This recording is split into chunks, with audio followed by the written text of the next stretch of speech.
Yo, what is going on, guys? Welcome back to the Murdoch DeFi YouTube channel. And in today's video, we're going to be talking about hybrid finance. This is another auto staking, auto compounding protocol. They are audited by Solidity. They are KYC'd by Obsidian, which is pretty prestigious at this point. They do have a multi-sig wallet in place. So checking all those boxes there. So that's what we're going to be talking about today. Of course, I want to read through their white paper here.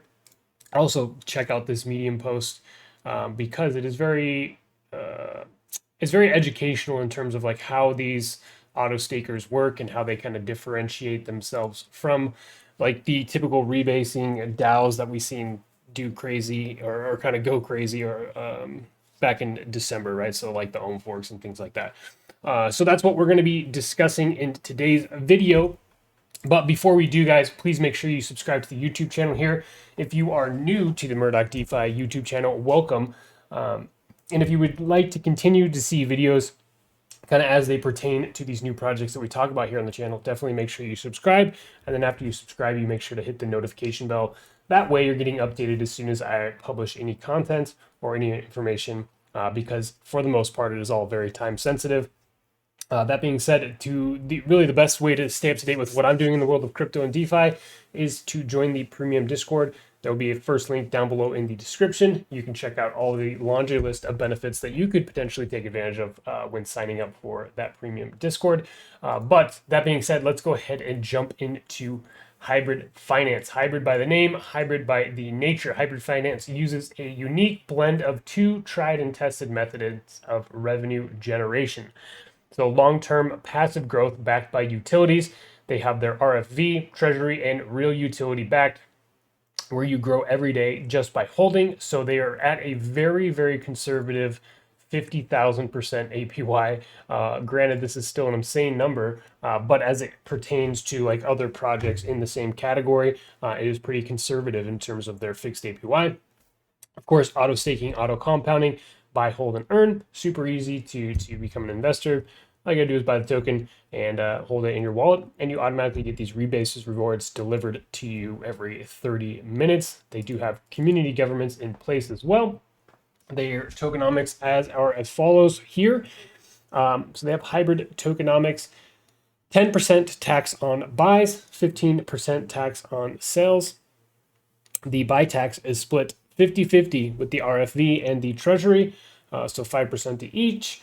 And then on the sales tax, 75% goes to the RFV and 25% goes to the treasury. So very unique and interesting buy and sell tax here with this in particular.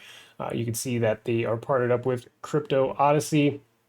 They have some FAQs directly here on the website, but much of this stuff I want to cover in the actual documentation, right? So again, looking at their overview, 70% on buys, 15% on sells, like we just discussed. You're going to have to up your slippage when purchasing the actual hybrid token to accommodate for that buy and sell tax, right?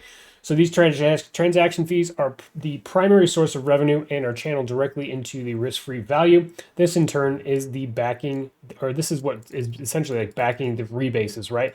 Such a system is deployed to great effect in projects like Titano. Our second source of revenue is the treasury. While the RFV is busy sustaining rebases and funding buy and burns, the treasury, made up of 30% of transaction fees in the RFV, is deployed into two separate categories. So they have their risk-free category, where they're going to be doing stable yield farming, liquidity pools, staking, things like that to grow the treasury. And then also they have a bucket that's allocated to higher risk stuff. This is like seed round investments, venture capital investments, doing like OTC deals, things like that. So kind of like you would see in like a farming as a service protocol, right? So the accumulation of these two tried and tested revenue generation method is a sustainable, genuinely auto-staked, auto-compounded APY of 50,000%. And here goes the internal financial ratio as well. They did already have their pre-sale, so I think that they raised close to $800,000. So the pre-sale went really well. They did have different tiers as far as like their whitelist allocation and their pre-sale stuff. Since that is over, I'm not going to touch too much on that. Just know that they did raise, or they did almost reach this. I think about, I want to say 95, 97% to hitting their hard cap of $800,000. So that's a pretty good raise. Their RFV is the risk-free value. So transaction fees first land in the RFV, where 70% of them will remain. These funds are our safety net and will be kept relatively liquid. Each week, a large portion of the RSV or RFV is used to buy and burn hybrid. This is the number one method of countering the inflation caused by the positive rebasing formula. Rewards are distributed every 30 minutes and are backed by the RFV parameter, thus ensuring a high and stable interest rate to token holders along with our anti-inflation measures, right? So here is some other things that they choose to, or that they're going to be doing with the actual treasury. So, and this is kind of unique, right? Because they're not taking their team allocation or their dev fee on the actual tax.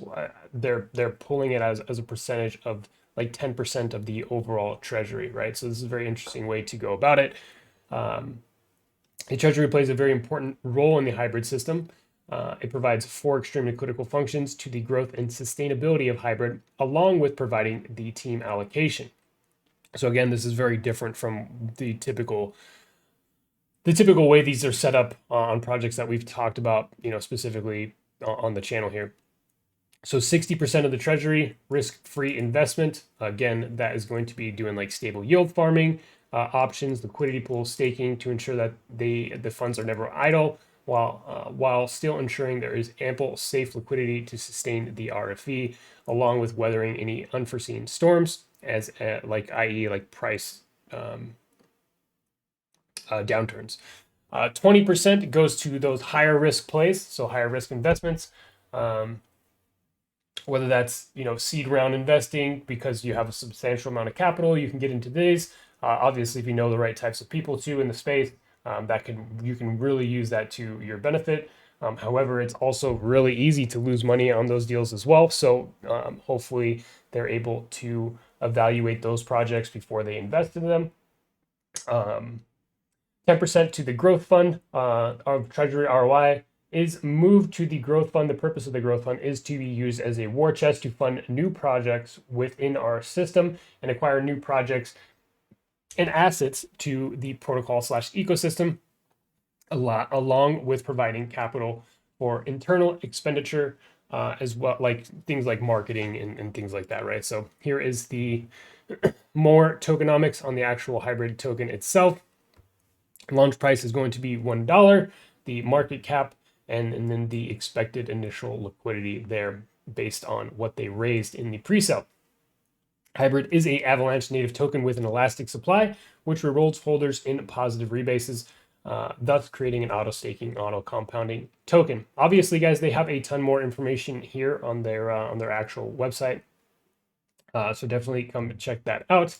They go into everything that you need to know about the protocol to become an investor potentially. But I did want to, before we head off, I did want to touch on this medium article because I think it's very important information to understand.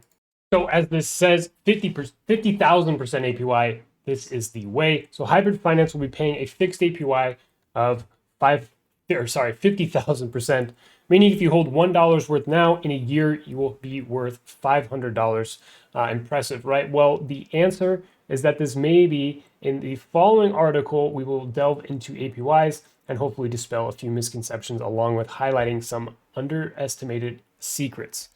So this is very good information, in my opinion, to know, because if you're investing into these, it's obviously important that you know this stuff, right? So annual or APY, a term we hear every day in DeFi, due to elastic supply tokens, it is now possible to ensure any APY you want. You can simply mint more and pay out any percentage you can dream up. All right. So, however, as we all learned with Olympus DAO forks, it's no good if you have, let's just say 100 million% more tokens than you did yesterday if they aren't worth anything. In fact, APY is only as useful, or only is a useful metric if the price, or if the token price is similar or greater than what you bought at. Now, yes, technically APY can recover any percentage loss given enough time, but that's not why we are in DeFi. Sure, the bank will make me money, but I don't want it when I'm 95. I want it now while I'm still wasting properly.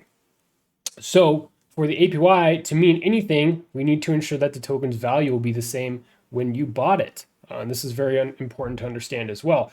So enter hybrid. We believe that with a combination of high APY, so that your token holdings can grow rapidly and a positive token price, we can drastically overperform even bigger APY projects.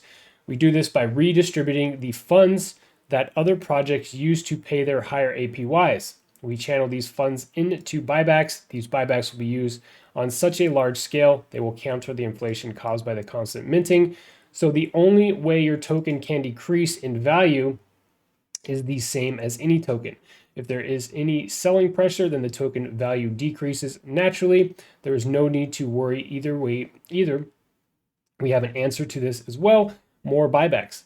It's that simple. Since all of the paper hands that are dropping the chart are generously donating 15% to the RFV, those remaining diamond hands will benefit from those additional funds being used to increase the size of the buybacks. We understand some people will never be able to avoid the allure of high APYs, and unfortunately we can't help them. Sure, we could offer you a 200,000% APY, the highest fixed APY in DeFi, but you would get wrecked. The fees cannot counteract the level of inflation. It is simply not possible. So the token value in the long run would decrease faster than the APY could keep up with. And ultimately the project would fail and you, the investor, would suffer the most. That is not hybrid. With us, you will profit the most. You will profit safely, reliably, and most importantly, sustainably, as we ask. All we ask is look past the hype of all these projects, ourselves included, and see for yourself who can you trust to make the money, or to make you money. Once again, thank you for taking the time. And this is something that they put out February 20th. So obviously they've been clearly working on this project for some time now. And in my opinion, that's good to see. But that is going to wrap up everything that I wanted to cover on hybrid finance. Do let me know what you think about hybrid finance down below in the comment section of today's video, and we will catch you on the next one.